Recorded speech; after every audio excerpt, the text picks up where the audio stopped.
السلام عليكم ورحمة الله وبركاته. ازيكم يا حبايبي؟ عاملين ايه؟ كل سنة وحضراتكم طيبين.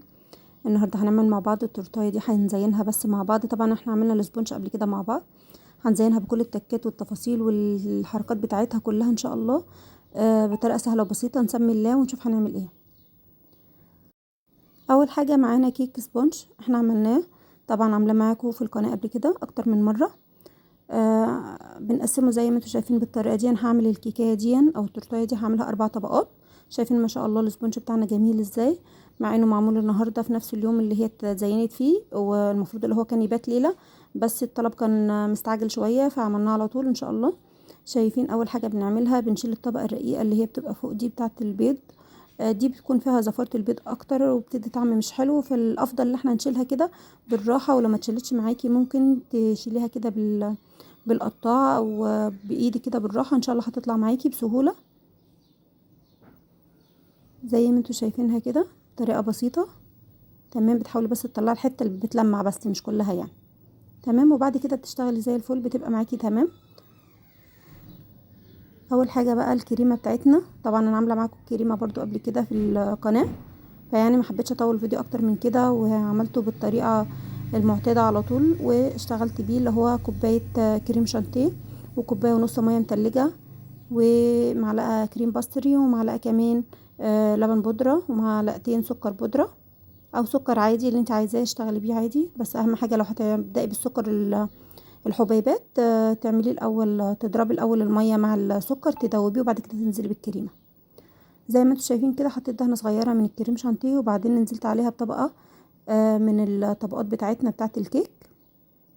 تمام، وحطيت طبعا قبليها الصوص بتاع العسل الخفيف، او ممكن تحطي اي عصير محبب ليكي او شربات خفيف يعني يكون بارد اهم حاجة. تمام، وبعد كده زي ما انت شايفة بتفرديها، ممكن تاخديها بسباتولا وتفرديها عادي او بكيس حلواني زي ما انت شايفة. وبعد كده بنحط الطبقة التانية ونحط برضو شربات عليها. الشربات الخفيف بتاعنا ده ممكن تعمليه بمعلقة بكوباية من السكر وكوباية ونص مية، ياخد غلوة وتسيبيه يبرد مع معلقة صغيرة من الفانيليا السائلة او كيس فانيليا بودرة، ونفردها زي ما انتوا شايفينها كده. نحط طبقة كماني من الكريمة على الطبقة التانية. التزيين بتاعها سهل وبسيط جدا وجميل. ممكن تحطي طبعا فواكه لو انت حابة، تحطي فواكه بين الطبقات كده مقطعة صغير، فراولة، مانجا، اللي انت حباه ممكن تدخليه. ممكن كمان تحطي الكريمة دي تلونيها بأي لون جل انت حباه برضو، بس طبعا انا حابة اعملها كده. وزي ما انتوا شايفين دي تالت طبقة. التورتيه بتاعتنا هتبقى 4 طبقات. اهم حاجه في شغلك النظافه، يعني دايما ما تسيبيش كريمه كده مبهدله او على الطبق بتاعها او تبهدليها على الكيك. فردي كده بنظام وكويس. تمام، بنحط طبقه الكريمه برضو بنفردها بالطريقه دي من جوه لبره. اهم حاجه الطبقه تكون متساويه علشان التورته بتاعتك ما تكونش مرتفعه من اتجاه واتجاه تاني، تكون منخفضه. وطبعا الجوانب انا بعملها معاها بديها دهنه صغيره كده. زي ما انتوا شايفينها سهله وبسيطه جدا، والنتيجة كانت جميلة جدا والطعم ممتاز ما شاء الله عليها. زي ما انتوا شايفين بنكمل بنفس الطريقة للطبقة الرابعة. شايفين ما شاء الله الكيك بتاعنا جميل ازاي ومسامته جميلة جدا.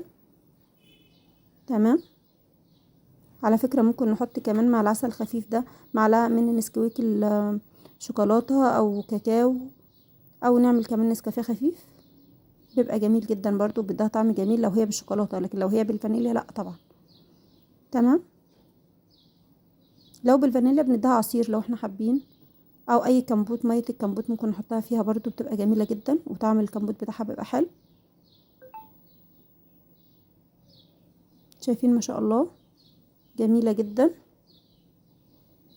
هنكمل بنفس الطريقه كده. انا هدخلها بقى الفريزر لمده نص ساعه ساعه على حسب وقتك. حباها تتماسك شويه وبعد كده اشتغل فيها تاني اكملها زي ما انتوا عارفين كده، نكمل بنفس الطريقه.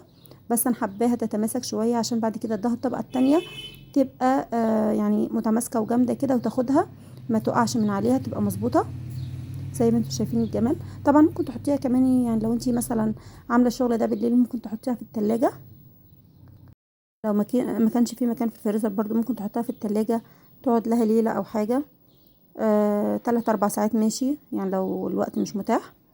حابة تشتغل على طول اوكي، يعني في اوقات كتير بشتغل على طول ما بستناش، بس كان دي وقتها يعني لسه شوية، فقلت تمام اشتغل فيها الخطوات الاساسية. تمام. طبعا كده بشتغل فيها بعد ما خلاص خرجت من الفريزر. شايفين الكريمة بتثبت عليها بسهولة، والتجليس بتاعها ممتاز جدا.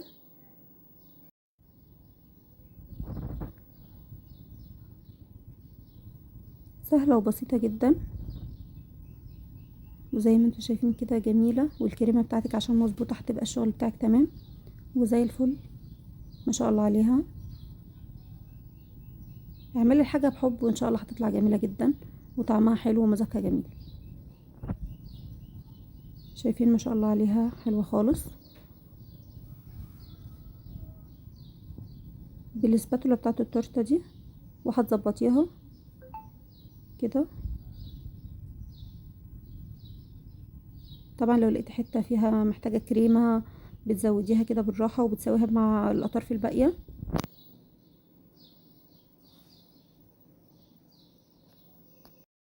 بعد كده بنحط على اطراف التورتايه كده صوص شوكولاته بطريقه عشوائيه كده بسيطه، عايزه تكتري او تقللي ده حسب حريتك. تحطي نسبه كده ومتوزعه خفيف. نبدأ بقى نرسم الوردات بتاعتنا زي ما الشكل اللي يعجبنا وبالطريقة اللي تريحنا. نبدأ التزيين بتاعها البسيط.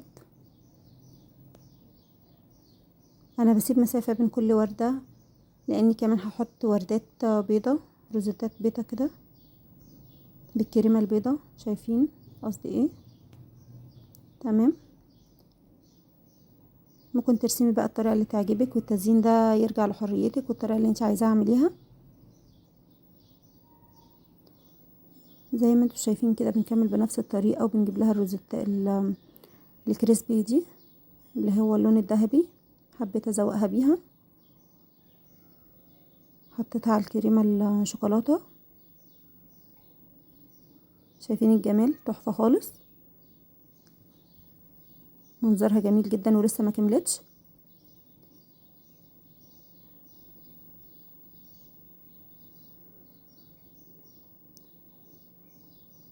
ممكن بقى تحط لها اي حاجة كده على الجناب، او ممكن كمان تحط لها وردات كريمة تحت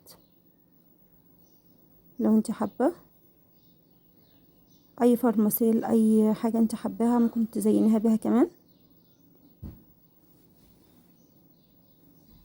حطيت 3 كريسبيات كده لونهم بامبا كده عشان يعني يكسروا اللون شوية. بعد كده زي ما انتوا شايفين كنت محتاجة بقى في الوقت ده اروح السوق. رحت السوق الاول، حطيتها في التلاجة، رحت السوق وبعد كده رجعت اكمل فيها الشغل بتاعنا. حتى ما لحقتش يعني اغير هدومي، جيت على طول اقفلها بسرعة. حطيت هابي بيرثدي ادم بالشوكولاته زي ما انتم شايفين كده، كنت عاملاها وحطيتها في التلاجة تفك. ان شاء الله هبقى اعمل معاكم حاجات كده بسيطه لتزيينات التورته في حلقه لوحدها كده ان شاء الله، او في فيديو لوحده. وملوناها كده بالجليتر الصحي اللي هو بيتاكل يعني عادي، بلون فضي ولون ذهبي. كمان الكاميرا كانت ظلماه، كان لونه فضي وجميل جدا، احلى من كده هو والذهبي ده. وحبيت احط كده وردتين كريمه بيضه واحط عليها التوت الاحمر ده، طبعا كريسبي احمر. وبعد كده حطيت الكام قلب كده الصغيرين واديتها المعالق دي برضو، عاملاها شغلها على ايدي برضو جميل جدا وسهله. وزوقناها بالمنظر اللي انتوا شايفينه كده، تزيين بسيط وجميل وسهل للمبتدئين، جميل جدا. حطيت عليها صوص كراميل بالمنظر الجميل ده، كسر اللون. يا ريت لو عجبتكم النهارده الطريقه بتاعتنا في تزيين التورتايه ما تنسوش تعملوا لايك وشير وتشتركوا في القناه وتفعلوا الجرس. دمتم في امان الله وحفظه، والسلام عليكم ورحمه الله وبركاته.